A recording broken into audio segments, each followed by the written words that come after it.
Hi friend, this is M.K. Bansal. Let's came back to continue our classes second, that is based on some expression that is unique and also some special sentence that cannot be translated. Okay, तो चालू करते हैं. Let's start. Number 13 में देखेंगे simple सा sentence है. वैसे you have ripped now, sorry they have ripped now. कह सकेंगे कि उनमें अब मन मुटाव है, मतलब उनके मन नहीं मिल रहे हैं, कहासुनी सी हो गई है, तो अब आपस में बात नहीं कर सकते हैं. तो अपन बोलेंगे कि दे हैव रिप्ड नाउ. तो मन मुटाव होना दैट इज अवर एक वर्ड है, ये आपको समझाएगा. दे हैव रिप्ड नाउ मतलब उनमें अब मन मुटाव है, उनके मन आपस में नहीं मिलते हैं क्योंकि उनमें कहासुनी हो गई है. मैंने आपको याद करो, मैंने बताया था उनमें कहासुनी हो गई है. वो क्या था? They have exchange hot words. तो उनमें एक्सचेंज हो गए हॉट वर्ड्स, तो अब उनमें क्या हो गया है? रिप्ड आ गया है. उनके अंदर क्या आ गया है? रिप्ड. तो बोलेंगे दे हैव जो एक्शन है सभी जानते हैं और टीचर ने सिखाया है कि जब आपके पास कोई चीज है तो उसे हैव से बता देते हैं. तो they have ripped now, simple सा. नेक्स्ट सेंटेंस 14 नंबर पर आती है. अच्छा है. He is my uterine brother. He is my uterine brother. तो सुना होगा, कहते ना वो तो मेरा सगा भाई है, खास भाई है. तो कभी कहते हैं कि क्या आपके खास भाई है? Is it your uterine brother? और चचेरा भाई तो आप जानते हैं, cousin brother, you know that. तो कजन ब्रदर होता है. लेकिन बहुत पूछते हैं क्या आपका एक खास भाई है, क्या सगा भाई है, क्या आपकी सगी सिस्टर है? तो बोल सकती है सी इज योर यूटेरियन सिस्टर और ही इज माई. तो मैं बता रहा हूं ये मेरा खास भाई है. He is my uterine brother. Get it? It's very simple. You will have to focus this word uterine. Next आते हैं 15 नंबर पर. I can't do dishes. You know that some persons अपने घरों में बर्तन मांजते हैं, तो कहते भाई मैं नहीं मांज सकता. तो कैसे बोलेंगे? आई कांट डू डिशेस. इसका मीन्स होता है कि मैं बर्तन साफ नहीं कर सकता. वो लोग खाना बना लेते हैं, झाड़ू लगा लेते हैं, लेकिन बर्तन मांजने में उन्हें बड़ी दिक्कत होती है, तो वो कह सकते हैं आई can't do dishes. Sorry, I can't do the dishes. अब इसी से कहेंगे ये मेरी बस की बात नहीं है, बर्तन मांजना मेरी बस की बात नहीं है. तो पता है क्या बोलोगे आप? बर्तन मांजना मेरी बस की बात नहीं है. तो आप बोलोगे it is not cup of my T. बड़ा आश्चर्य हो रहा होगा, ये क्या है? हाँ, अगर आपको कहना है कि ये मेरी बस की बात नहीं है तो बोलोगे it is not cup of my T. Expression देखेंगे आप 19 में. It is not cup of my T. It is not cup of my T. अगर आपको बोल रही हो कि पॉलिटिक्स मेरी बस की बात नहीं है, तो आप बोलोगे politics is not cup of my T. मैं कह रहा हूं कि पॉलिटिक्स तुम्हारे बस की बात नहीं है, तो politics is not cup of your T. Cup of your T. Get it? तो ये बहुत अच्छा है. जैसे इंग्लिश सीखना मेरे बस की बात है, मैं नहीं कहूंगा मेरी बस की बात नहीं है. यस, तो मैं कहूंगा English is cup of my T. Not हटा देंगे.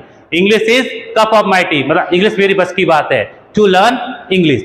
लेकिन ज्यादातर लोग नेगेटिव ही बोलते हैं, कहते हैं कि दुकान पे बैठना मेरे बस की बात नहीं है.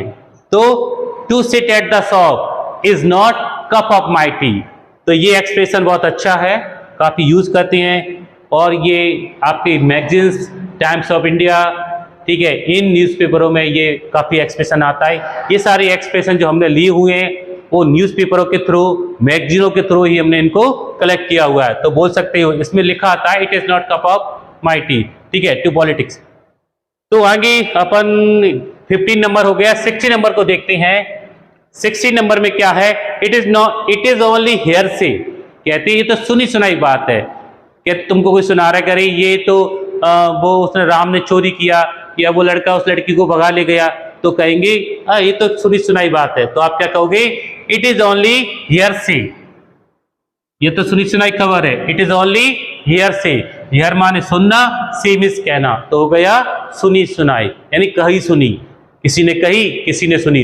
तो लोग सुनी सुनाई भी बोल सकते हैं और कही सुनी बोल सकते हैं. तो अपन बोलेंगे इट इज ओनली हियर से. नेक्स्ट आते हैं 17 नंबर पर. It is not cook and bull story. It is not, sorry, it is a cook and bull story. मैं कह रहा हूं ये तो मनगढ़ कहानी है आपकी. मनगढ़ कहानी यानी मन से बनाई हुई कहानी को बोलती है कुक एंड बुल स्टोरी. ये तो कुक एंड बुल स्टोरी यानी कि कुक मुर्गा और कहाँ बुल सांड, इनकी स्टोरी कहीं बन सकती है, इसलिए बोलते हैं ये तो मनगढ़ कहानी है।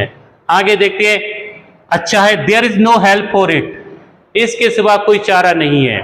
वैसे बोल सकते इसमें कि देयर इज नो ऑप्शन, लेकिन अपन वहां ऑप्शन थोड़ा सा अलग है, यहाँ पर अपन बोलेंगे there is no help for it, यानी इसके सिवा कोई चारा नहीं है, मैं इसके सिवा कुछ कर ही नहीं सकता, इसीलिए मैंने बनाया I have no help for it, मेरे पास कोई चारा नहीं है। चारा खाने वाला नहीं, चारा ऑप्शन वाला, I have no help for it, मेरे पास कोई चारा नहीं है कि मैं वहां जाऊं। ठीक है, और ये मैंने आपको बता दिया once again, it is not cup of my tea, ये मेरे बस की बात नहीं है, ये मेरी औकात से बाहर है, तो मैं बोलूंगा it is not cup of my tea. जैसे to learn English is not cup of my tea, English सीखना मेरी बस की बात नहीं है, बोल सकते हैं, बोलने में कुछ नहीं, वैसे है। I am not being able to meet him, ये तो विलिंग, मैं चाहकर भी उससे नहीं मिल पा रहा हूं, तो चाहकर भी कोई काम नहीं कर पा रहे तो बोलते हैं दो विलिंग का यूटिलाइज करते हैं। अगला 21 नंबर का एक्सप्रेशन है, it is never too late to mend. ठीक है, it is never too late to mend, अभी भी कुछ नहीं बिगड़ा बोलते हैं, यानी कि सब चीज सुधर सकती है, अभी भी कुछ नहीं बिगड़ा, अभी भी लेट नहीं हुआ है। इट इज नेवर लेट, किसके लिए? मेंड होने के लिए, तो बोलते हैं हिंदी में एक्सप्रेशन है कि अभी भी कुछ नहीं बिगड़ा है। लास्ट आपका एक्सप्रेशन है, सिंपल है, बोलेंगे this mobile is not functioning well, this mobile is not functioning well, ये मोबाइल ठीक से काम नहीं कर रहा है, तो काम करने के लिए अपन यूज करेंगे फंक्शन का। ठीक है, this mobile is not functioning well, ये मोबाइल ठीक से काम नहीं कर रहा है। तो ये हमारी सेकंड क्लास में कुछ एक्सप्रेशन हमने दिए हैं, आप इनका ठीक है स्क्रीनशॉट ले सकते हो और इन्हें इंग्लिश के थ्रू ही आप इन्हें अपने दिमाग में रखोगे, और अगर आप इनकी कोई हिंदी बोलते हो, अगर आप इनकी हिंदी को भूलते हो, फॉरगेट करते हो, तो आप मुझे कमेंट कीजिए, मैं फिर दोबारा से इन्हें आपको एक्सप्लेन करूंगा। ठीक है, नेक्स्ट क्लासेस में आपको मैं कुछ सेंटेंस प्रोवाइड कराऊंगा, उन सेंटेंसों का आपको ट्रांसलेशन करना है, उन एक्सप्रेशन को आपको ट्रांसलेशन करना है, अपनी भाषा में मुझे आपको बताना है, देखते हैं कितना आपके पास है, कितना है। ठीक है, कहते हैं तुम कितने पानी में हो, तुम कितने पानी में हो, तो मैंने आपको एक सेंटेंस दिया हुआ है, इसी को दिमाग पर कीजिए, कल मुझे इसे कमेंट बताइए कि आप कितने पानी में हो, देखता हूं तुम कितने पानी में हो, देखता हूं तुम कितने पानी में हो, इसे आप दिमाग पर रखिए, मुझे कमेंट करके इसका जो एक्सप्रेशन का मीन्स है वो मुझे बताइए। 1 सेकंड हिंदी बता रहा हूं, आप कितने पानी में हो, आप कितने पानी में हो, आप इसको मुझे बताना है। तब तक के लिए मैं आपसे विदा लेता हूं, गुड बाय।